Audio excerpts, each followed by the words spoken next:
Hello friends, welcome to Padmavathi gardening.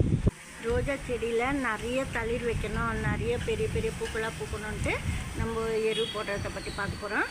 வீடியோக்குள்ளே போகிறதுக்கு முன்னாடி புதுசாக பார்க்குறவங்க நம்ம சேனலை சப்ஸ்கிரைப் பண்ணிக்கோங்க. வாங்க வீடியோக்குள்ளே போகலாம். இப்போ இந்த செடியில் ரோஸ் பிளான்ட்டில் நிறைய தளிர் இருக்குது, நிறைய மொட்டு கூட இருக்குது. ஏற்கனவே பூத்து நான் அப்பப்போ கட் பண்ணிட்டேன். இந்த 2 பூவும் கட் பண்ணிடணும். இது போல் கட் பண்ண தான் நம்ம இது போல் நல்லா தளிர் வரும் பாருங்கள். சீக்கிரமாக நீங்கள் பூவை கட் பண்ணோம். சப்போஸ் பிளாக்காக வருது மொட்டுன்னா, நீங்கள் ரொம்ப பிளாக்காக இருந்து சின்ன மொட்டு இல்லையா சரியில்லை அப்படின்னா நீங்கள் அதெல்லாம் கட் பண்ணிடணும். தளிர் கூட சரியில்லைன்னா உடனே கட் பண்ணிடணும். அது போல் கட் பண்ணால் தான் நல்லா தளிர் போட மொட்டு வைக்கும் ஃப்ரெஷ்ஷாக. இப்போ நம்ம இந்த பிளான்ட்டுக்கு நான் பண்ணலை, வேறு பிளான்ட் ஆரஞ்சு கலர் இன்னொன்று இருக்குது பாருங்கள், அந்த செடிக்கு தான் நான் இப்போ எரு கொடுக்குறேன். இதை நம்ம பூவை கட் பண்ணிவிடுவோம். ரொம்ப கொஞ்சம் இறக்கி தான் நீங்கள் கட் பண்ணணும். அப்போ தான் நல்லா திக்கான ப்ராஜெக்ட்ஸ் போடுவோம். பாருங்கள் எவ்வளோ கீழே இறக்கி கட் பண்ணியிருக்கேன். அது போல் நம்ம கட் பண்ணால் நல்லா ஸ்ட்ரென்த்தாக தளிர் போடுவோம். அதுக்காக தான் நான் கொஞ்சம் திக்காகவே வரணுன்றதுக்காக நல்லா கட் பண்ணிட்டேன். இப்போ நம்ம அந்த ஆரஞ்சு கலர் ரோஜா செடிக்கு நம்ம எரு போடலாம். பாருங்கள், இந்த ரோஜா செடிக்கு தான் நம்ம இப்போ எரு கொடுக்க போகிறோம். நல்லா தளிர் கூட வைக்கிது பாருங்கள். ஏற்கனவே ஆனியன் பீல்ஸ் எல்லாம் தண்ணியில் ஊற வச்சுட்டு ஸ்ப்ரே பண்ணலான்னு சொல்லி நான் வீடியோ பண்ணியிருந்தேன்.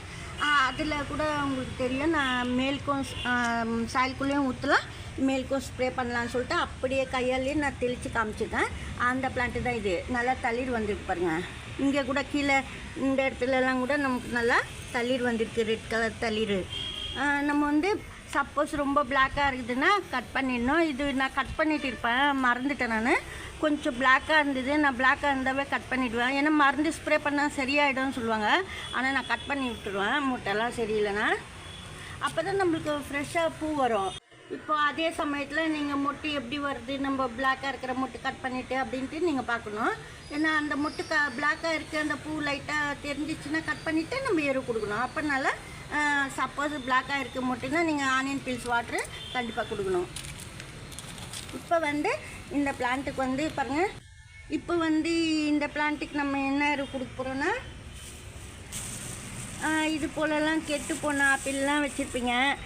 அந்த ஆப்பிள் ரொம்ப பிடிக்கல இந்த ஆப்பிள்னா கூட நம்மளுக்கு இது போல் செடிக்கு எரு பண்ணிக்கலாம். இல்லை ஆப்பிள் நிறைய இருக்குது செடிக்காக நான் போட போகிறேன்னா நீங்கள் புது ஆப்பிள் கூட யூஸ் பண்ணிக்கலாம். இது போல் நீங்கள் ஒரு சரியில்லாத ஆப்பிள்ஸ் எல்லாம் நீங்கள் இந்த மாதிரி கவரில் போட்டிங்கன்னா, கவரில் போட்டு இப்படி சுற்றி வச்சிடணும். வச்சதுக்கப்புறமா ரொம்ப பழமாகி பிளாக்காகவே ஆகிடும்.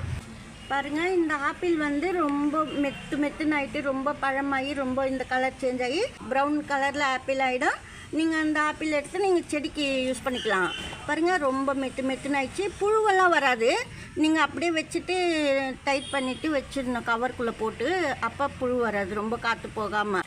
சப்போஸ் புழு வச்சுதுன்னா கூட உங்களுக்கு ஒன்றும் செய்யாது, அப்படியே கூட யூஸ் பண்ணலாம். ஆப்பிள் பழத்தை இப்படி போடக்கூடாது, ஸ்ட்ரைட்டாக நான் இது போல் போடுறேன். நான் இப்போ பாருங்கள், இது 2 ஸ்பூன் அளவுக்கு 2-3 ஸ்பூன் அளவுக்கு நீங்கள் கோதுமை மாவு சேர்க்கணும். இது போல் போட்டுட்டு நம்ம நல்லா கலந்து விடணும். அதாவது கையாலே நீங்கள் பிசைஞ்சால் நல்லாயிருக்கும். நிறைய கூட நீங்கள் மாவு எவ்வளோ வேணாலும் சேர்த்துக்கலாம் இதில். அது போல் நான் சொல்கிறது. கொஞ்சமாக நீங்கள் வெல்லம் கூட கலந்துக்கலாம்.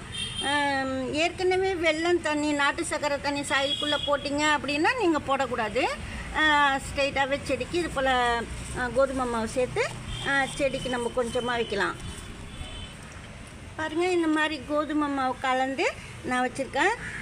இது கொஞ்சமாக நீங்கள் ஒரு ரோஸ் பிளான்ட்டுக்கு ஒரு ஆப்பிள் போடக்கூடாது, அரை பங்கு நம்ம சாயலுக்குள்ளே சேர்க்கணும். இப்போ நீங்கள் 3 டேபிள் ஸ்பூன் அளவுக்கு நீங்கள் கோதுமை மாவு சேருங்க. கோதுமை மாவு இல்லைன்னா அரிசி மாவு கூட நீங்கள் சேர்த்துக்கலாம்.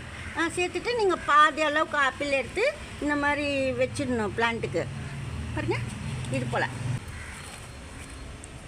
எந்த பக்கமும் நீங்கள் வைக்கிறீங்களோ அது போல் வைக்கலாம். பாருங்கள், இது போல் நீங்கள் உள்ளே வச்சுட்டு சாயில் கவர் பண்ணிவிட்டு ஒரு 1 வீக் கழிச்சு நல்லா கலந்து விடணும்.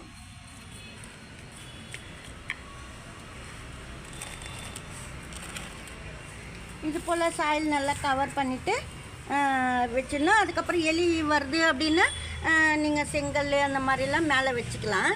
எலி தோண்டு ஸ்மெல்லுக்கெல்லாம் அதுக்கு சொல்கிறேன் நான். அது போல் வச்சுட்டு நீங்கள் வந்து எதுவும் போட தேவையில்ல. ஏற்கனவே நம்ம சாயிலுக்குள்ளே நிறைய எருவெலாம் வச்சுருக்குறோம். வீடியோ பண்ணியிருக்கேன் என்னென்ன எரு வச்சுருக்கிறேன்னு சொல்லிட்டு. அதுக்கு சொல்கிறேன் நான் நிறைய வைக்கக்கூடாது சொல்லிட்டு. பாதி அளவு ஆப்பிள் போடணும், ரொம்ப போடக்கூடாது. அப்போ தான் நல்லது. ஏன்னா அதிகமாக பழம் சத்து கூட கொடுக்கக்கூடாது, கொஞ்சம் கொஞ்சமாகவே செடிக்கு போடணும். இந்த ஆப்பிள் வந்து காய வச்சுட்டு கூட போடலாம். காய வச்சுட்டு பவுட்ரு பண்ணிவிட்டு முட்டை எக்ஸலோட சூப்பராக ரோஜா செடிக்கு போடலாம். நான் மாற்றி மாற்றி ரோஜா செடி கொடுப்பேன். இந்த வீடியோவில் தான் பிடிச்சிருந்தா லைக் பண்ணுங்கள். நன்றி, தேங்க்யூ.